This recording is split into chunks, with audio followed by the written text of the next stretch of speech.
Your creatives want to develop compelling ad copy. So what are the persuasive strategies they can use? Let's take a look at my top 20 suggestions.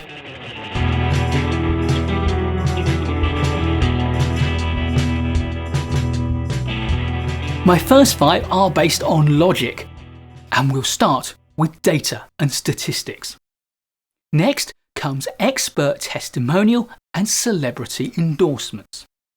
Third are public service or advice advertisements, which offer advice about something important. Fourth is the pain and pill strategy, the idea of presenting a problem and a solution to the problem.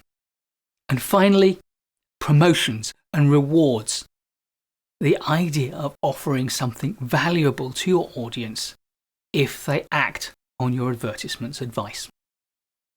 My second cluster is 5 ways to create an ad based on emotion. First is to base your ads on empathy. Show that you understand your audience and that you understand their needs. Secondly, appeal to positive emotions. Emotions like desire, love, compassion, loyalty, and duty.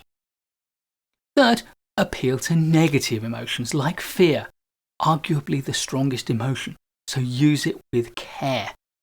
Or disgust. Fourth, evoke shock or awe, something hugely powerful. And fifth, associate your message, your product, your service, or your brand with values that are powerful drivers for your potential audience. My next set of 5 strategies are based on personality. And let's start with the personality of your product or brand. Let's show you the product. Let's demonstrate it in use. Next is social proof. Show the audience the type of people who use your product and services and harness the bandwagon effect. Everyone wants to be associated with other people and what they do. The third strategy is familiarity. Build up brand recognition by promoting your brand time and time again in small chunks so that people become so familiar with your brand, it's at the front of their minds when they think about the product or service that they need. Next is the use of familiar, likable characters or mascots. Putting the same character, the same mascot in front of your audience time and time again so that they can associate liking of that character or familiarity with your mascot with your brand.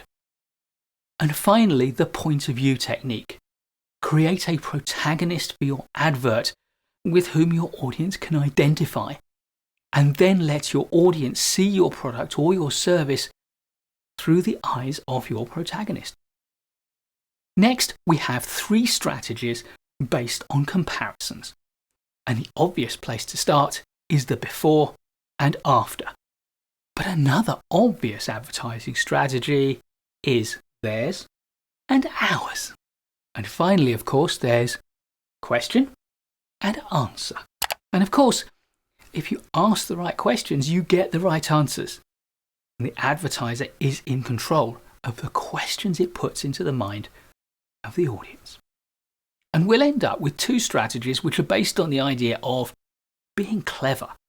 So these are ones to use cautiously because you don't want to make your audience feel dumb. You want to make them think, this is a clever advert, and associate your cleverness with your brand, your product, or your services. A nice version of this approach is to say that our weakness is actually our strength. We might have the smallest product on the market, but it's small and light and inexpensive. And then, of course, there are those knowing adverts. They offer a knowing nod to the audience that invites them into the joke. They subvert some of the conventions of advertising. They are, if you like, meta. It's like your advert looks down on the advertising industry or the industry which you're part of and has a little wink at it. If you want to understand advertising, you need to understand the tools that advertisers and creatives use to persuade the audience. And I've given you 20 of my favorites. Next time you see an advert in print, on TV, on the internet, or you hear one on the radio, then pay attention to the techniques it uses to persuade the audience. You, of course, may not be the target audience for the advert, so it might not work on you. But ask yourself, how is this advert designed to work? And you'll understand a lot more about the advertising industry. Please do give a thumbs up if you like this video. I'll be making loads more great management courses content just for you, so please subscribe to the channel and hit the bell so you don't miss any of it. I look forward to seeing you in the next video. In the meantime, keep learning.